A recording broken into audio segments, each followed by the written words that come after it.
My wife cheated, and my own mom defended her. So I cut them off and walked away. I'm 49 now, and looking back, everything kind of started falling apart about 10 years ago.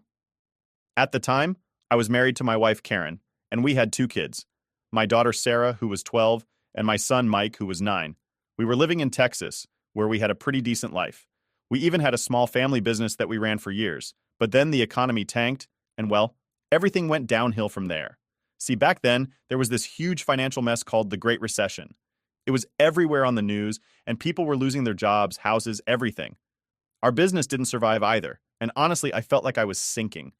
I was trying to keep things together, but no matter what I did, it seemed like I couldn't catch a break.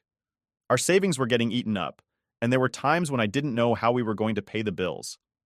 I remember feeling the pressure on my shoulders every single day, and I knew I had to do something different if we were going to make it. So when I got offered a job overseas in Dubai, I jumped at it. It wasn't an easy decision. In fact, it was probably the hardest one I ever made. But it was a big opportunity, and we needed the money. I remember sitting down with Karen and telling her about the offer.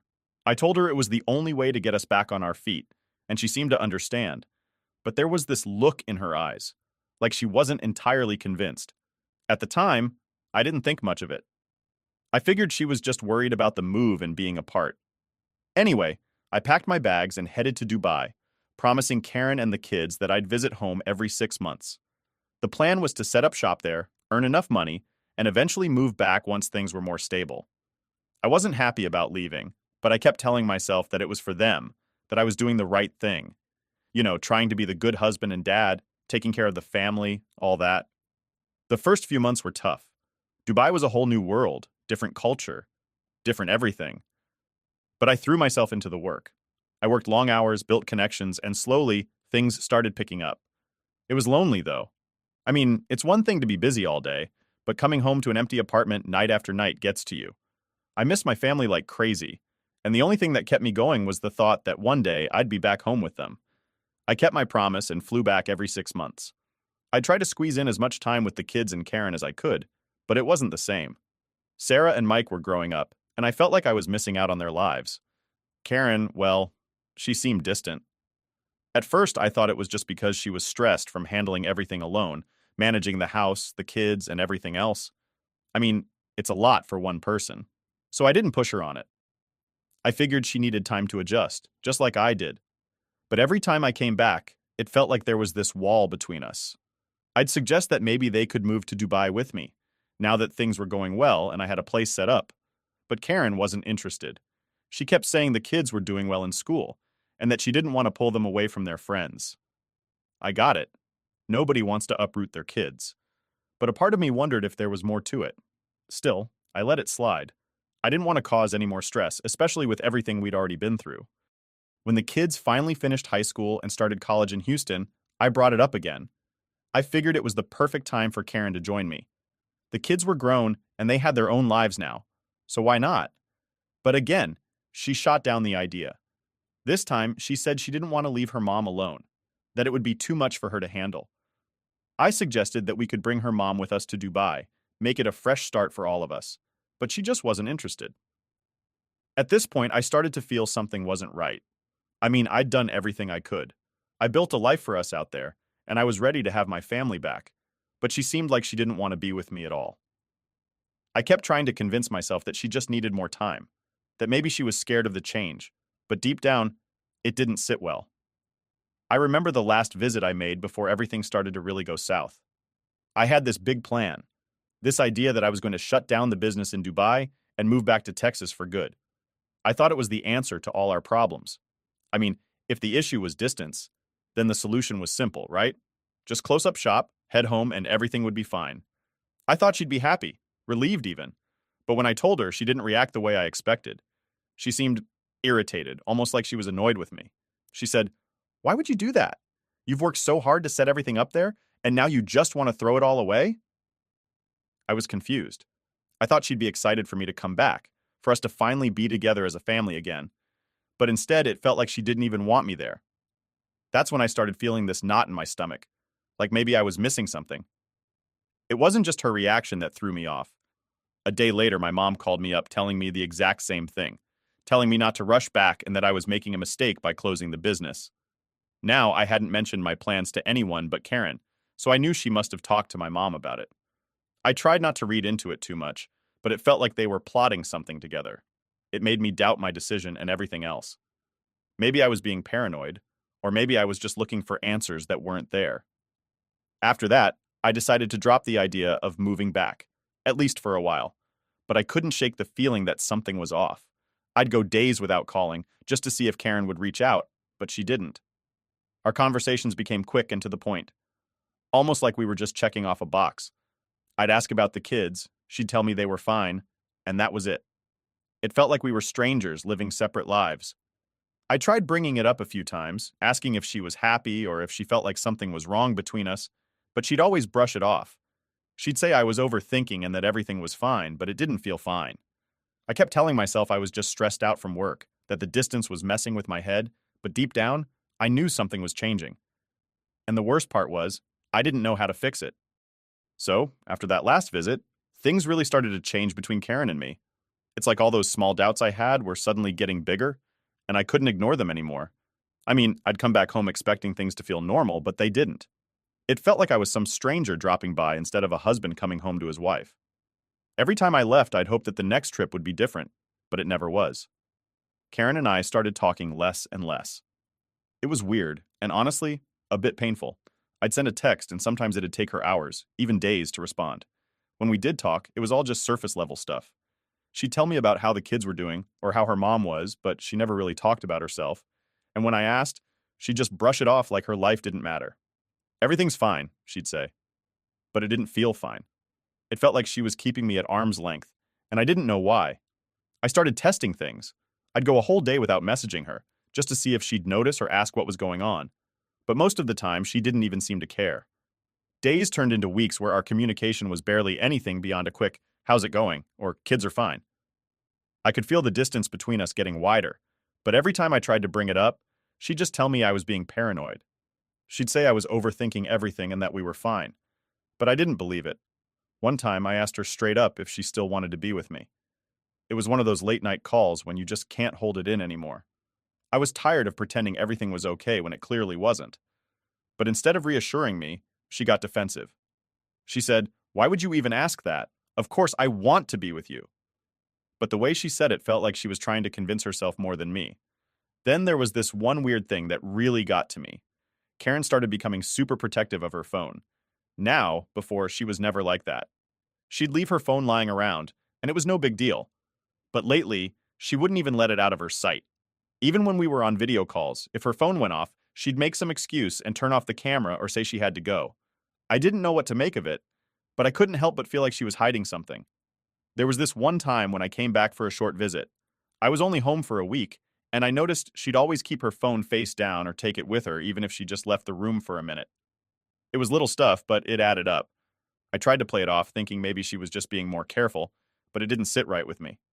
When I asked her why she was acting weird with her phone, she just laughed it off, saying I was being paranoid again.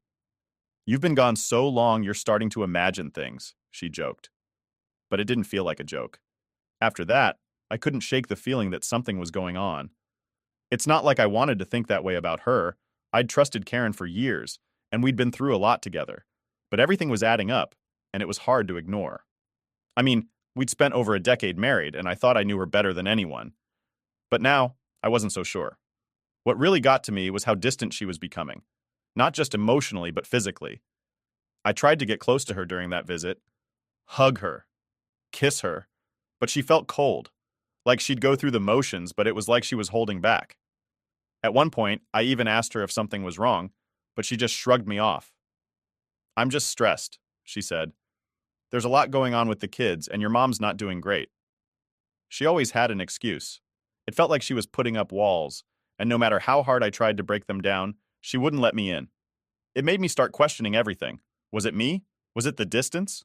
Or was there something else going on? Around that same time, my mom started acting weird too. She'd call me up out of nowhere, asking how things were going and giving me advice I didn't ask for. She told me I needed to focus on my business in Dubai and not worry so much about what was happening back home. Now, I love my mom, but it felt like she was reading from Karen's script. It was almost like they were in on something together.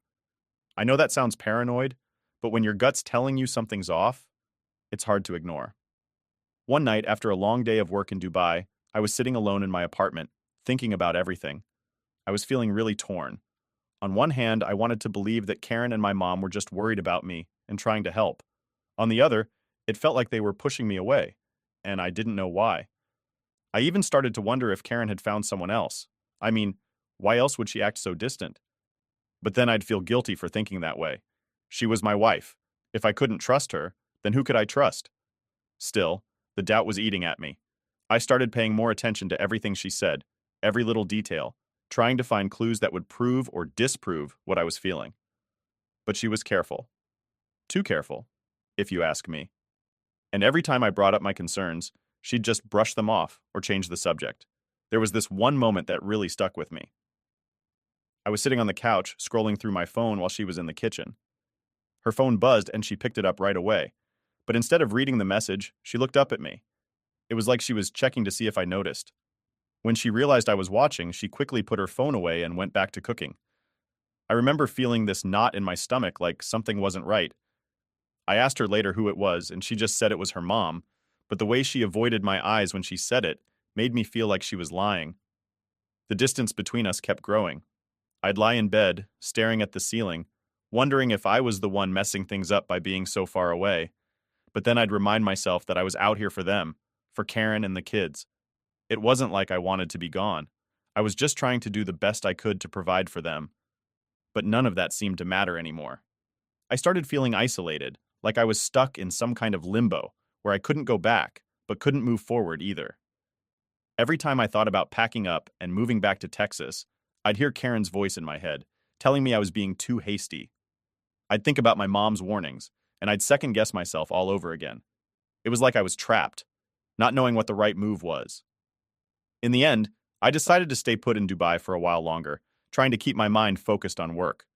But even then, it was like my heart wasn't in it anymore. I'd get up, go through the motions, and come home to an empty apartment every night. And all the while, the doubt kept growing, clawing at the back of my mind, making me wonder if I was missing something right in front of me. I reached a point where I couldn't take it anymore. The doubt, the distance, and the constant feeling that something was wrong, it all got to me. Every day I felt like I was walking around with a weight on my shoulders, and the more I tried to push it away, the heavier it got. I knew something was going on, and no matter how much I tried to convince myself that it was just in my head, it didn't feel like that.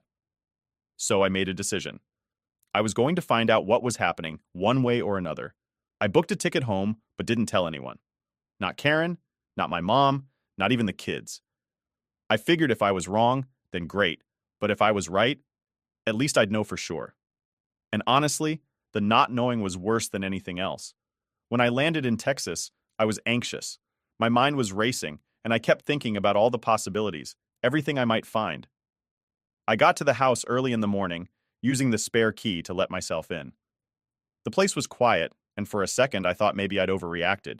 Maybe Karen had just been tired or stressed, and I'd been blowing things out of proportion. But then, as I walked through the house, I noticed small things that felt off. There were things out of place, like Karen's clothes folded neatly on the couch instead of in the bedroom, and her phone charger left plugged into the kitchen wall when she always kept it by the bed. It was small stuff, but enough to make my nerves spike. I kept telling myself to calm down, but every step I took felt like I was getting closer to something I wasn't ready to face. Then I heard footsteps coming from the kitchen. I turned the corner and saw Karen standing there, looking completely shocked to see me. Her reaction was everything I needed to know. She froze for a moment, and then she forced a smile, but it didn't reach her eyes. "Oh, you're home early," she said, trying to play it off like she was happy to see me. But I could tell she wasn't. I kept it casual. I told her I had a light workload for the month and thought it'd be a nice surprise to come home and spend some time together. She went along with it, but the whole time, I could see how tense she was. She was asking questions, almost too many, about why I didn't tell her I was coming and how long I planned to stay. It was like she was trying to figure out how much time she had to prepare or hide something. I shrugged it off, but inside I knew she was hiding something. Over the next couple of days, I paid close attention to everything. I tried to act normal, like I wasn't suspicious, but I watched every move she made. I noticed she was still being weird with her phone, always keeping it close, always checking it when she thought I wasn't looking. It was almost like she was waiting for a message or trying to hide who she was talking to. I couldn't ignore it anymore. I had to know what was going on, so I did something I never thought I'd do. I started snooping. When she was asleep or in the shower, I'd check her phone, but she had it locked up tight. No messages, no missed calls, nothing out of the ordinary. It was like she had wiped everything clean. I felt like an idiot, but it just made me more determined to get to the bottom of it. One night, while she was out running errands, I decided to take things a step further. I put a GPS tracker in her car. I know, it's extreme, and it's not something I'm proud of, but I needed answers. I couldn't live with the constant doubt anymore, and if she was up to something, I wanted to know for sure. The first couple of times I tracked her, everything seemed normal. She'd go to the grocery store, visit her mom's place, or pick up some stuff from the pharmacy. But then, one day I saw her go to this small hardware store across town. It was a place I'd never heard her mention before, and I'd never seen her go there during my visits. I waited, thinking maybe she was just grabbing some supplies or whatever, but she stayed there for a long time. I drove over, parked a few blocks away, and watched from a distance. The place looked closed, lights off and everything, but Karen's car was parked out front. After a while, the store owner came out and looked around, almost like he was checking if anyone was watching. Then he pulled down the shutters with Karen still inside. My heart sank. I knew right then that I was onto something, but I needed more proof. I followed her again a few days later. Same routine. She went to the hardware store, and the owner shut the place down as soon as she walked in. This time I stayed longer, waiting to see if anything would happen.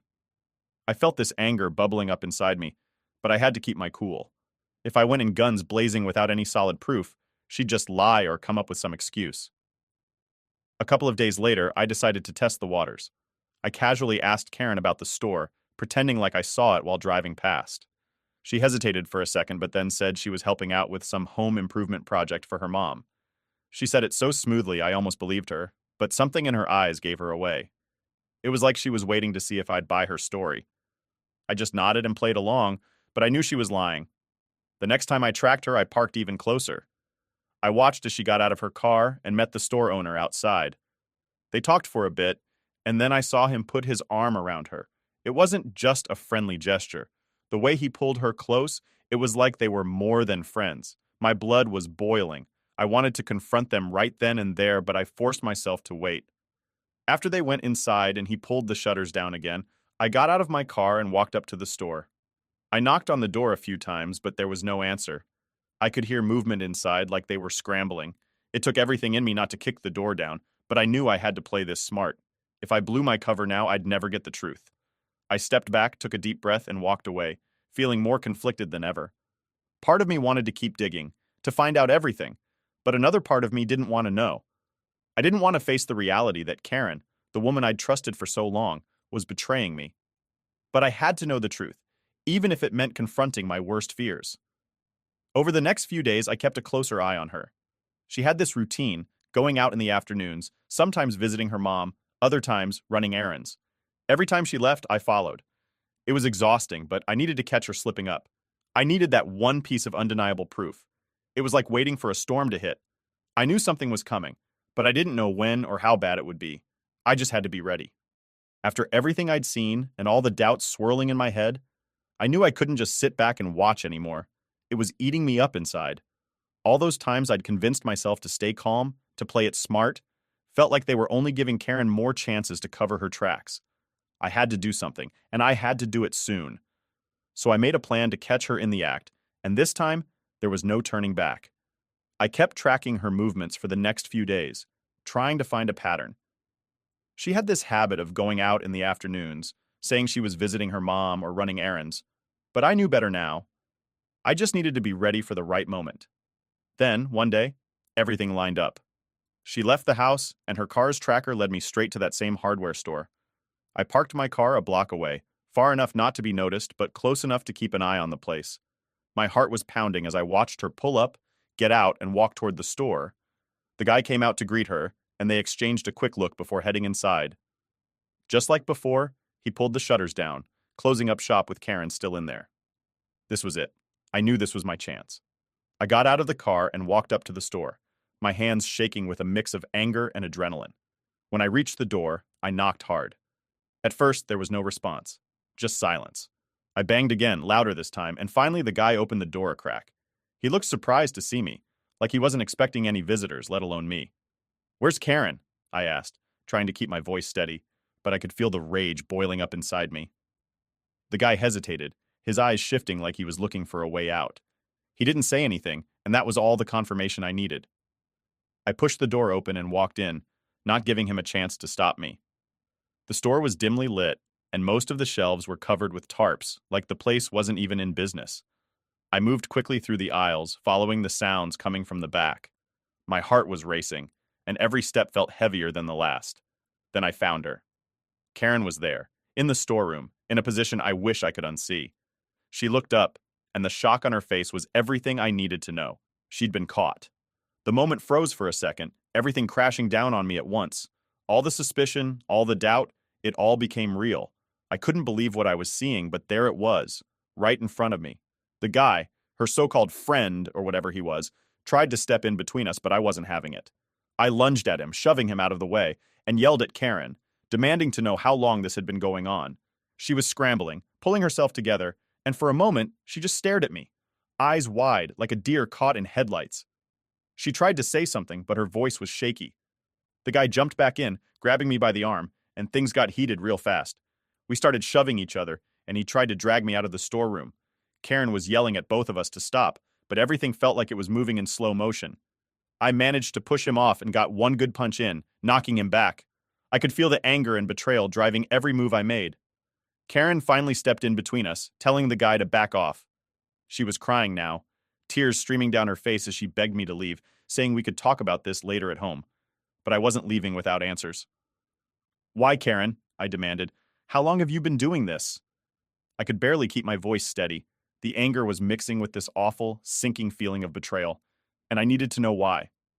Karen stood there, wiping her eyes, and finally, she started to speak. "It's not what you think," she said, but I wasn't having any of it. "How long?" I shouted again, and she flinched, finally admitting, "It's been a few years, okay? But it doesn't mean anything." A few years. The words hit me like a punch to the gut. She was standing there, acting like it was no big deal, like this wasn't the complete destruction of our marriage. I couldn't even look at her. I felt my whole body go numb. "A few years?" I repeated, more to myself than to her. "All this time and you just kept lying to me?" She tried to explain, saying something about how lonely she'd been and how hard it was with me gone for so long. She said she didn't want to hurt me, but she didn't know how to cope with the distance. It was excuse after excuse, and I just stood there, letting the words wash over me. None of it mattered. The fact was, she chose to betray me instead of being honest. I looked at the guy, and he had this smug look on his face, like he thought he'd gotten away with something. "You need to leave," I told him, my voice barely above a growl. "This is between me and my wife." He hesitated, and I stepped forward, making it clear I wasn't going to let him stay. Finally, he backed off, muttering something under his breath as he left the storeroom. Karen tried to reach for my hand, but I pulled away. "Don't," I said. "Just don't." She started crying again, pleading with me to go home with her so we could talk, but I wasn't in the mood for talking.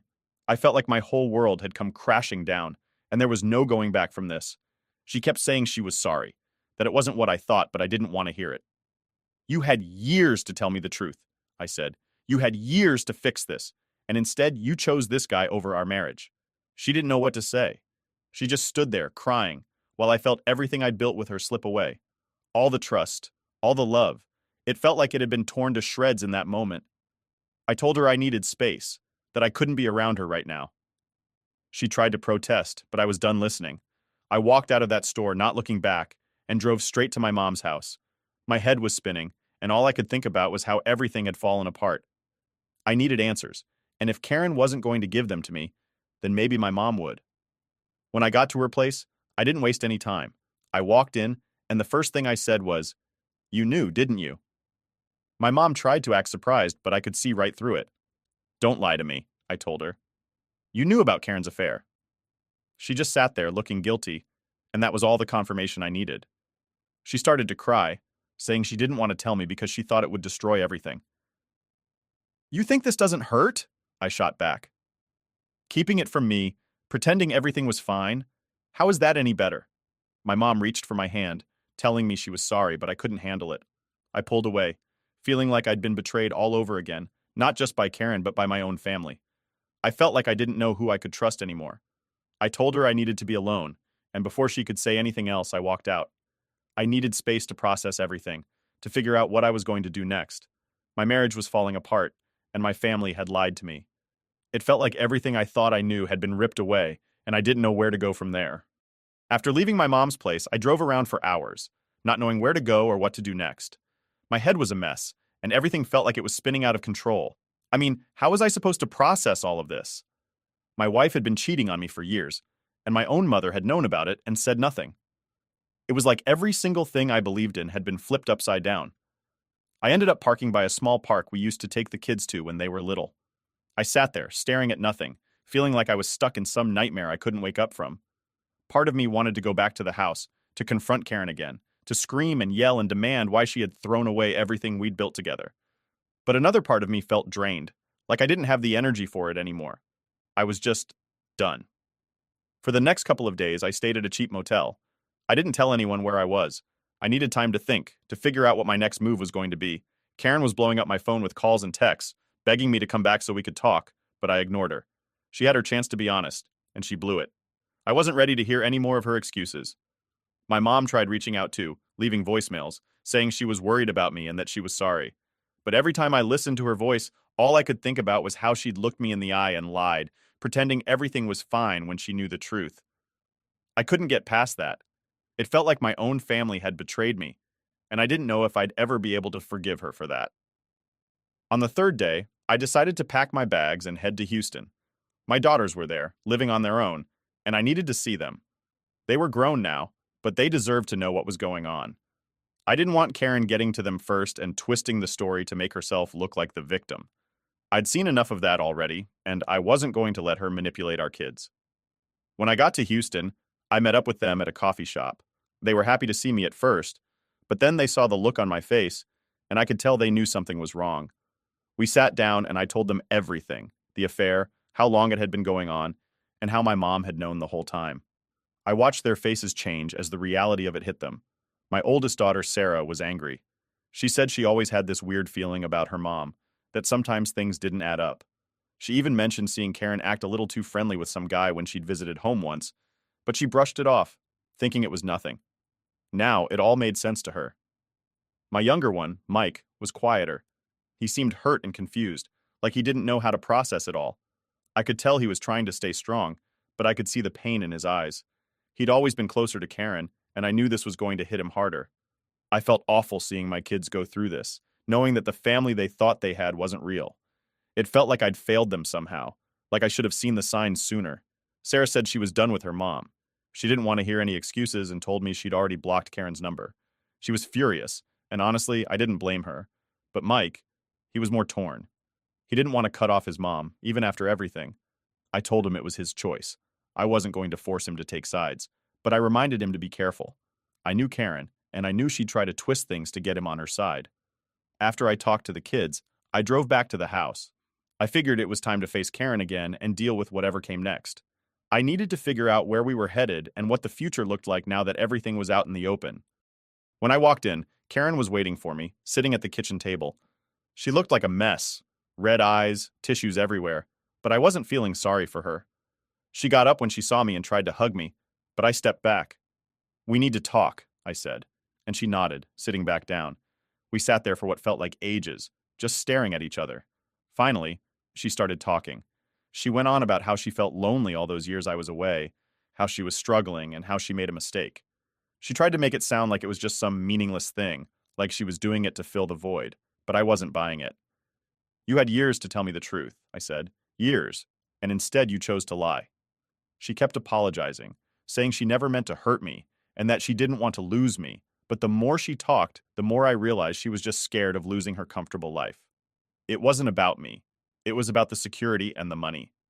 I could see right through her now, and all the trust I used to have in her was gone. I asked her how many people knew about the affair.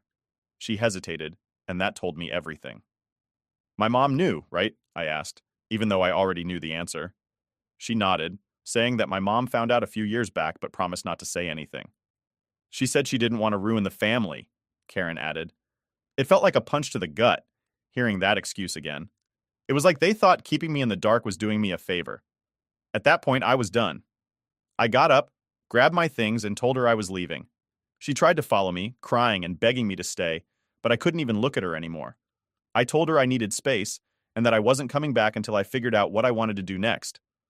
I wasn't ready to talk about divorce or what would happen to the house. I just needed to get out of there. I drove back to the motel, feeling a mix of anger and relief.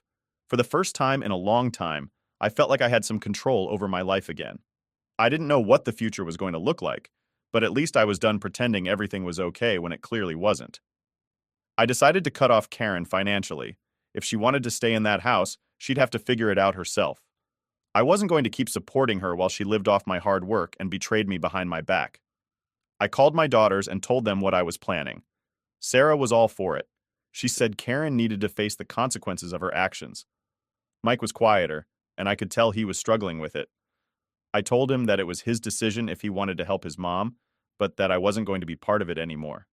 He needed to know the truth and make his own choices. So that's where things stand now. I'm still at the motel, trying to figure out my next move. Part of me wants to pack up and go back to Dubai, to put as much distance between myself and this mess as possible. But another part of me knows that running away won't solve anything. I need to face it head on, but I'm not sure how yet.